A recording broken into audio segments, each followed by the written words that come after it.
Hello guys and welcome back to our YouTube channel law and order. So आज है हमारा transfer of property act 1882 का lecture number 3, जिसमें हम आज बात करने वाले हैं चैप्टर 2 की, जो कि बात करता है of transfers of property bye act of parties, जिसमें हम डील करेंगे सेक्शन 5 जो बात करता है transfer of property defined, and section 6 जो बात करता है व्हाट मे बी ट्रांसफर्ड, यानी कि क्या क्या चीज़ें ट्रांसफ़र हो सकती हैं। सबसे पहले हम देखते हैं सेक्शन 5। सेक्शन 5 में बेसिकली ट्रांसफ़र ऑफ प्रॉपर्टी की डेफिनेशन बताई गई है। तो ये पूरी एक डेफिनेशन है, लेकिन इसको हमने पार्ट्स में डिवाइड किया है ताकि हमें लर्न करने में ईजी रहे। Transfer of property means an act by which a living person conveys in present और future property to another living person और टू हिमसेल्फ, यानी कि एक ऐसा कोई भी एक्ट जिससे एक लिविंग पर्सन, वो लिविंग पर्सन जो है वो मैन, वुमन, ठीक है, कंपनी, लीगल एंटिटी, कोई फर्म, कुछ भी हो सकता है, कन्वे करता है। कन्वेज का मतलब होता है ट्रांसफ़र करता है प्रेजेंट में या फ्यूचर में अपनी प्रॉपर्टी जो कि मूवेबल भी हो सकती है और इमूवेबल भी हो सकती है, टू अनदर, यानी कि किसी और लिविंग पर्सन को या फिर खुद को। अगर खुद को भी प्रॉपर्टी ट्रांसफ़र कर रहे हैं तो वो भी ट्रांसफ़र ऑफ प्रॉपर्टी के अंदर आएंगे। तो ये बेसिक सी एक डेफिनेशन है ट्रांसफ़र ऑफ प्रॉपर्टी की। सेक्शन 5 बताता है कि ऐसा कोई भी एक्ट जिससे कोई भी लिविंग पर्सन अपनी प्रॉपर्टी को प्रेजेंट में या फ्यूचर में अगर ट्रांसफ़र करता है किसी दूसरे लिविंग पर्सन को या फिर खुद को, so that is known as transfer of property. Next अब हम इसमें कुछ नोट्स देखेंगे, जैसे कि मान लो ट्रांसफ़र ऑफ प्रॉपर्टी हमने देख लिया कि ट्रांसफ़र ऑफ प्रॉपर्टी होता क्या है, कोई भी प्रॉपर्टी हम ट्रांसफ़र कर सकते हैं। लेकिन अगर आपका कोई भी फैमिली सेटलमेंट चल रहा है, आप किसी प्रॉपर्टी को लेकर कॉम्प्रोमाइज़ कर रहे हो, आप किसी प्रॉपर्टी को लेकर पार्टीशन हो रहा है या फिर सरेंडर कर रहे हो या रिलिंक्विशमेंट हो रहा है या उस प्रॉपर्टी को चार्ज पे रखा हुआ है या फिर विल बनाई जा रही है या फिर सेटलमेंट डीड बन रही है या फिर कोई ऐसा ट्रांसफ़र जो कि एजुकेशनल इंस्टीट्यूशन कर रहा है या फिर ऐसी प्रॉपर्टी जो इंडिया के आउटसाइड सिचुएटेड है, तो ये सारी जो प्रॉपर्टीज़ हैं, ये सारी चीज़ें ये ट्रांसफ़र ऑफ प्रॉपर्टी में कंसीडर नहीं होंगी। यानी कि कोई भी मूवेबल इमूवेबल प्रॉपर्टी करे, लेकिन इन सारी चीज़ों को छोड़कर अगर ये सारी चीज़ें हैं तो फिर वो ट्रांसफ़र ऑफ प्रॉपर्टी नहीं माना जाएगा। अब हम सेक्शन 6 में ये देखेंगे कि वो ऐसी कौन कौन सी चीज़ें हैं या ऐसी कौन कौन सी प्रॉपर्टीज़ हैं जिनको हम ट्रांसफ़र कर सकते हैं। वैसे अगर देखा जाए तो ये एक पॉजिटिव साउंड कर रहा है कि what may be transferred, but अगर हम मेयर एक्ट में देखें तो हमें इसकी भी नेगेटिव डेफिनेशन ही यहाँ पे देखने को मिलती है, क्योंकि इस एक्ट में लिखा हुआ है, सेक्शन में लिखा हुआ है कि property of any kind may be transferred, यानी किसी भी तरीके की प्रॉपर्टी ट्रांसफ़र की जा सकती है एक्सेप्ट, यानी कि वो कुछ एक्सेप्शंस यहाँ बता दिए गए हैं। यानी कि यहाँ पर भी ये बात नहीं कि ये कौन सी प्रॉपर्टी ट्रांसफ़र की जा सकती है, यहाँ पे ये बात की कि कौन सी प्रॉपर्टी ट्रांसफ़र नहीं की जा सकती है। जिसमें फर्स्ट है chances of heir apparent. Chances of heir apparent का मतलब है, यानी कि अगर आपको ऐसी एक्सपेक्टेशंस है कि आपको उस प्रॉपर्टी का वारिस, यानी कि आपको वो प्रॉपर्टी वसीयत में मिलने वाली है ना। जैसे कि यहाँ पे एक एग्जांपल लेते हैं हम, जैसे कि ए है, उसका बेटा है बी। अब बी को लग रहा है और ए के पास एक प्रॉपर्टी है और बी जो है ए का वो इकलौता सन है, तो बी को लग रहा है कि ये मेरे पापा की प्रॉपर्टी है, डेट मीन्स कि ये मेरी प्रॉपर्टी हुई। तो प्रॉपर्टी मिलने से पहले ही, यानी प्रॉपर्टी बी के नाम होने से पहले ही बी ने ये प्रॉपर्टी जो है वो सी को ट्रांसफ़र कर दी। ये जो ट्रांसफ़र है, ये ट्रांसफ़र जो है वो वॉइड माना जाएगा, क्योंकि अभी तक सिर्फ चांसेस हैं हेयर अपेरेंट के, लेकिन आपको वो प्रॉपर्टी मिली नहीं है। नेक्स्ट है चांसेस ऑफ लेगेसी, यानी कि ऐसा कोई भी चांस है जिससे कि आपको, मान लो आपके नाम विल में आपको कोई प्रॉपर्टी मिलने वाली है, सो that is also not transfer.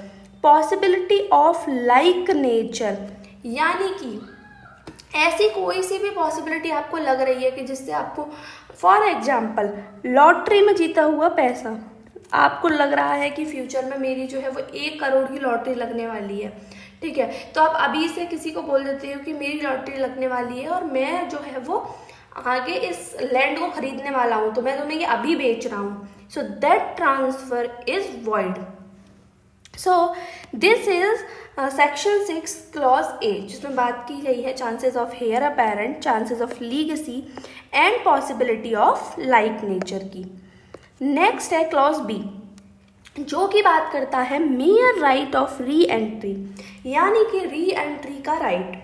ये री एंट्री का राइट बोले तो इसका मतलब होता है right to resume the possession of the land which would have been given to some other person for a certain period of time। यानी कि जब आप अपना लैंड किसी सर्टन पीरियड ऑफ टाइम के लिए किसी और को दे देते हो और जब वो टाइम खत्म हो जाता है तो आप अपना पोजीशन रिज्यूम करना चाहते हो, तो ऐसा राइट जो है वो आप किसी और को ट्रांसफ़र नहीं कर सकते। बेसिकली अगर हम यहाँ पे बात करें तो ये लैंड लॉर्ड और या लेसर और लेसी वाला टर्म है। यानी कि अगर आपने चलो फॉर एक एग्जांपल लेते हैं कि ए ने एक प्रॉपर्टी जो है, अपनी प्रॉपर्टी जो है वो बी को उसको रेंट पे रखा हुआ है, यानी कि ए की जो प्रॉपर्टी है, ठीक है, उसमें बी जो है वो रेंट पे रह रहा है। अब नाउ ए ने बोला है बी को कि आप मेरे 1 साल तक के टेन्योर में आप यहाँ रह सकते हो, लेकिन 1 साल के बाद इस प्रॉपर्टी को रिज्यूम करने का, यानी कि यहाँ पे रहने का हक सिर्फ ए का है। अब ए बोले, अगर ए जो है ये इन बिटवीन अगर बोले सी को अपना ये राइट ट्रांसफ़र कर दे, तो ऐसा राइट जो है, ऐसी प्रॉपर्टी का ट्रांसफ़र जो है वो वॉइड है under the transfer of property act. So ये है क्लॉज बी। क्लॉज सी बात करता है ईजमेंट राइट्स के बारे में, यानी कि ईजमेंट्री राइट्स। ईजमेंट्री राइट्स वो राइट्स होते हैं जब हम किसी लैंड का म्यूचुअली जो लैंड होता है उसका बेनिफिशियरी एन्जॉयमेंट करें हम उस लैंड का। यानी कि अगर बात की जाए तो हम एक एग्जांपल से इसे भी समझते हैं कि मान लो ए का एक घर है और बी का एक घर है, ठीक है, इन दोनों के ही घर के बीच में यहाँ एक कॉमन जो है वो रोड जा रही है, तो ए के पास भी राइट है इस रोड को यूज़ करने का और बी के पास भी राइट है इस रोड को यूज़ करने का। सो ये इनके पास ये जो राइट है इसे ईजमेंट्री राइट बोलेंगे। तो अगर बी को अपना घर सोल्ड करना है, अपना घर बेचना है, तो वो सिर्फ अपना घर बेच सकता है, ये राइट्स नहीं बेच सकता। तो ऐसे राइट्स जो है वो टीपीए के अंदर वॉइड होते हैं। अब इसमें बात की गई है एक डोमिनेंट हेरिटेज। तो डोमिनेंट हेरिटेज वो होता है, वो लैंड होता है जिसके ऊपर राइट होता है बेनिफिशियल एन्जॉयमेंट का। और अगर हम बात करें सर्विएंट लेगेसी की, तो ये वो लैंड होता है जिसमें हम राइट्स को एक्सरसाइज करते हैं, यानी कि राइट्स को एन्जॉय करते हैं ना। अगर हम बात करें सेक्शन क्लॉज डी की, तो क्लॉज डी बात करता है रेस्ट्रिक्टेड राइट्स के बारे में। रेस्ट्रिक्टेड राइट्स मतलब सबसे पहला तो ये होते हैं पर्सनल राइट्स, यानी कि हमारे खुद के राइट्स जिन्हें हम ट्रांसफ़र नहीं कर सकते। अगर ऐसा कोई भी राइट अगर हम ट्रांसफ़र करते हैं तो उनको ट्रांसफ़र करने से जो कॉन्सिक्वेंसेस आएंगे, यानी कि जो नेचर आएगा उसका, वो वॉइड माना जाएगा, ऐसा ट्रांसफ़र वॉइड माना जाएगा।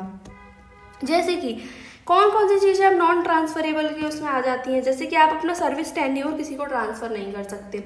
फॉर एग्जांपल कि अगर आप को जॉब लगी 65 ईयर्स तक की, तो मान लो आप 60 ईयर्स के होने के बाद आप बोलो कि अब मेरे से जॉब नहीं हो रही है, जो भी है, तो मैं 5 साल का जो मेरा टेन्योर बचा है उसको अपने बेटे को ट्रांसफ़र कर देता हूँ, तो this is void under the TPA act.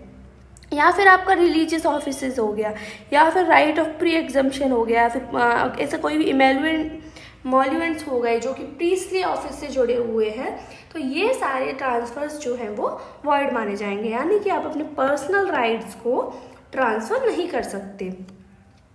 Clause D, clause D जो है वो बात करता है राइट टू फ्यूचर मेंटेनेंस की, यानी कि ऐसा कोई भी मेंटेनेंस जो आपको फ्यूचर में रिसीव होने वाला है वो भी आप ट्रांसफ़र नहीं कर सकते। फॉर एग्जांपल जैसे कि यहाँ देखो कि अगर एक वूमन है जिसको कि अपने हस्बैंड से मेंटेनेंस रिसीव होने वाला है, ठीक है, मतलब कोर्ट ने कोई ऐसी डिक्री या ऑर्डर पास किया है कि जो हस्बैंड है वो वाइफ को जो है वो मेंटेनेंस देगा, तो वाइफ वो मेंटेनेंस खुद क्लेम करेगी, वाइफ की जगह वो मेंटेनेंस कोई और क्लेम नहीं कर सकता। यानी कि वाइफ अपना वो राइट जो है मेंटेनेंस लेने का, राइट टू फ्यूचर मेंटेनेंस, वो अपना राइट जो है वो ट्रांसफर नहीं कर सकती हैं।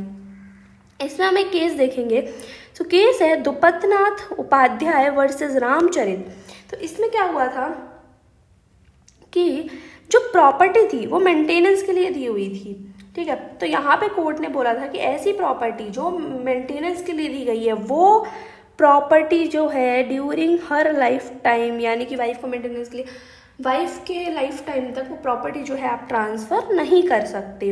ए right of maintenance is a personal right and can not be taken away, यानी कि मेंटेनेंस का राइट जो है वो पर्सनल राइट होता है और पर्सनल राइट को जो है आप ले नहीं सकते हैं, पर्सनल राइट्स आप ट्रांसफर नहीं कर सकते हैं। सो नेक्स्ट है मेयर राइट टू सू, यानी कि किसी को सू करने का राइट। फॉर एग्जाम्पल कि ए ने बी को डिफेम किया, ठीक है, ए ने बी को डिफेम कर दिया। अब अगर बी के पास राइट है ए को सू करने का, लेकिन बी ये राइट सी को नहीं दे सकता, सी जो है वो बी के बिहाफ पे ए को सू नहीं कर सकता है। सो ये जो सू का राइट होता है ये भी आप ट्रांसफर नहीं कर सकते हैं। और right to sue for uncertain और इनडेफिनेट सम ऑफ मनी, यानी कि ऐसा अमाउंट जिसको हम कैलकुलेट नहीं कर सकते, इनडेफिनेट मनी। और अनलिक्विडेड डैमेजेस, या तो टॉर्ट में या कॉन्ट्रैक्ट में अनलिक्विडेड डैमेजेस जिनको प्री कैलकुलेट नहीं किया जा सकता है। Now clause F. अब क्लॉज एफ में बात की गई है कि आप पब्लिक ऑफिस और सैलरी ऑफ पब्लिक ऑफिसर्स को भी ट्रांसफ़र नहीं कर सकते हैं, यानी कि एक ऐसा पब्लिक ऑफिसर जो कि अपनी ड्यूटी कर रहा है पब्लिक के लिए, पब्लिक के टुवर्ड्स में, और उसके बिहाफ पे उसको कोई भी सैलरी मिल रही है, तो वो जो उसको सैलरी मिल रही है वो पर्सनल बेनिफिट हो गया, तो डेट्स वाई ट्रांसफ़र नहीं कर सकते। अब पब्लिक ऑफिसर्स क्यों नहीं ट्रांसफ़र कर सकते? To ensure the dignity of the office, उस ऑफिस की डिग्निटी को बचाने के लिए। फॉर एग्जाम्पल कि एक ए है जो कि है डिस्ट्रिक्ट कलेक्टर, ठीक है, तो ये अब ये चाहे कि भाई मैं अपने ये जो मेरा ऑफिस है डिस्ट्रिक्ट कलेक्टर का उसे अपने बेटे को ट्रांसफ़र कर दूं, तो ऐसा नहीं हो सकता, ये ट्रांसफ़र जो है वो वॉइड होगा in the eyes of law. Okay, now G, so clause G बात करता है पेंशन्स और स्टिपेंड्स के बारे में। पेंशन क्या होती है? पेंशन वो मॉनेटरी वैल्यू होती है लाइक अ सैलरी जो कि किसी भी गवर्नमेंट एम्प्लॉय को आफ्टर रिटायरमेंट मिलती है, ठीक है। तो वो सैलरी जब तक गवर्नमेंट के हाथ में तब तक आप ट्रांसफ़र नहीं कर सकते। स्टिपेंड्स क्या होते हैं? स्टिपेंड्स वो होते हैं जो मिलिट्री को, ठीक है, नेवी को, एयरफोर्स को मिलते हैं, वो होते हैं अपना स्टिपेंड्स कहलाते हैं, ठीक है। तो पेंशन और स्टिपेंड्स को भी आप ट्रांसफ़र नहीं कर सकते। तो यहाँ पे केस हुआ था सौंदर्यबाई वर्सेस यूनियन ऑफ इंडिया। तो इस केस में कोर्ट ने बोला था कि पेंशन्स जो है वो ट्रांसफरेबल नहीं होंगे जब तक वो गवर्नमेंट के हाथ में, यानी कि जब तक वो गवर्नमेंट के पास है तो आपका ही राइट बनता है सिर्फ कि आप जाके अपनी पेंशन लो। अगर आप अपने बिहाफ पे अपने बेटे या उसको भेजते हो तो वो राइट माना जाएगा, हाँ, लेकिन अगर एक बार पेंशन आपके हाथ में आ जाती है तो फिर ये आपकी मर्जी है कि आप चाहे उसे किसी को भी दे सकते हो।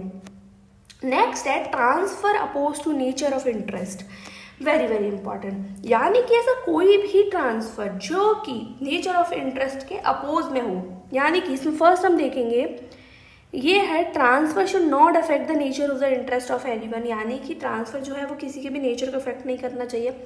दूसरा है ट्रांसफर जिसमें ऑब्जेक्ट जो है वो अनलॉफुल हो या फिर कंसीडरेशन अनलॉफुल हो, तो ऐसा ट्रांसफर जो है वो वॉइड माना जाएगा टीपीए के अंदर, ठीक है। तो इसे हम देखेंगे कि सबसे पहला हो गया, हमने देखा कि इसमें अपोज टू नेचर हो गया, ठीक है। तो अपोज टू नेचर बिजनेस में दो पार्ट होते हैं, एक जिसको हम बोलते हैं रेस नलिस और दूसरा जिसको हम बोलते हैं रेस एक्स्ट्रा कमर्शिया। ठीक है, रेस एक्स्ट्रा कमर्शिया। रेस नलिस का मतलब होता है प्रॉपर्टी विदाउट ओनर, यानी कि ऐसी प्रॉपर्टी जिसका कोई ओनर नहीं है। फॉर एग्जाम्पल एयर, वाटर, ठीक है। रेस एक्स्ट्रा कमर्शियल का मतलब ऐसी चीज़ें जो आउटसाइड द बिजनेस है, यानी कि वो बिजनेस में आप उन्हें सेल नहीं कर सकते बट फिर भी आप उन्हें सेल कर रहे हो। जैसे कि मान लो मैं AK-47 सेल करने जाऊँ, तो ये जो चीज़ें हैं ये हो गई अपोज टू नेचर। तो अगर आप रेस नलिस या रेस एक्स्ट्रा कमर्शियल इन चीज़ों को अगर आप सेल करते हो तो ये चीज़ें भी, ये ट्रांसफ़र भी जो है वॉइड माना जाएगा। सो फर्स्ट तो ये था। सेकंड हमने बात की थी अनलॉफुल ऑब्जेक्ट या अनलॉफुल कंसीडरेशन की।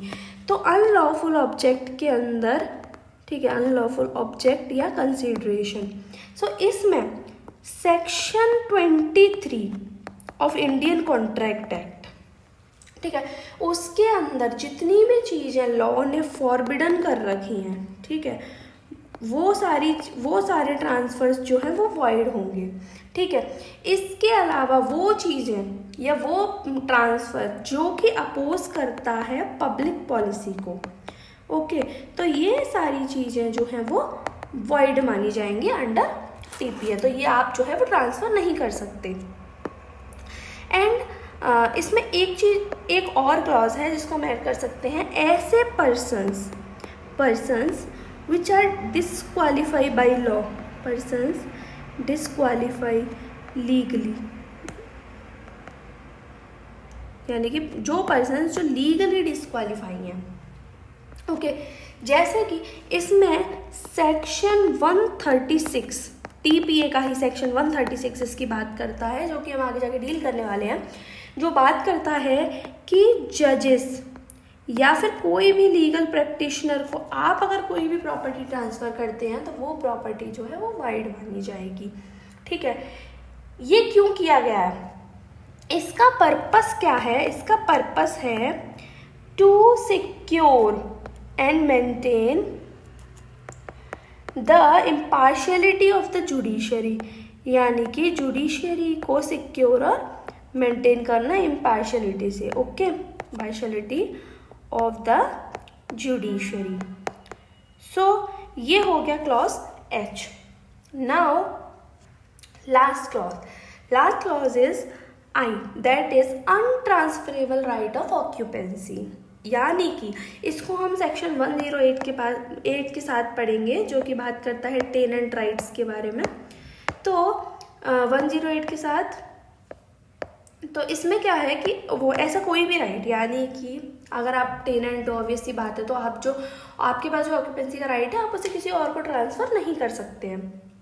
यानी कि फॉर एग्जांपल A जो है उसने B को अपने घर पे जो है वो रेंट पे रखा है, तो B के पास क्या हो गया, B के पास ऑक्यूपेंसी राइट हो गया, तो B अपना ये राइट किसी और को ट्रांसफ़र नहीं कर सकता, C को ट्रांसफ़र नहीं कर सकता, यानी कि वो अपनी जगह C को उस घर में रहने नहीं दे सकता। लाइक ये वाले ट्रांसफ़र जो है वो वॉइड होते हैं। अब ये जो I क्लॉज है, ये इसी में ये टेनेंसी वाला शुरुआत से था, लेकिन 1882 में गवर्नमेंट ने इसमें कोर्ट के द्वारा, मतलब एग्रीकल्चर जो लैंड थे ना उनको भी, जो मतलब एग्रीकल्चर लैंड होते हैं जिन पे कि दूसरे लोगों को खेती करने के लिए दे देते हैं, तो जिसको खेती करने देते हैं उनके पास ऑक्यूपेंसी राइट्स आ जाते हैं, तो वो राइट्स भी ट्रांसफरेबल नहीं होते। तो ये वाला क्लॉज जो है वो 1885 में ऐड किया गया था। So that's all for today. Now अब अगली वीडियो में हम आगे के सेक्शन 7, सेक्शन 8, 9 वो सारी सेक्शंस डील करने वाले हैं। सो जुड़े रहिए हमारे यूट्यूब चैनल से, like, share and subscribe. Thank you.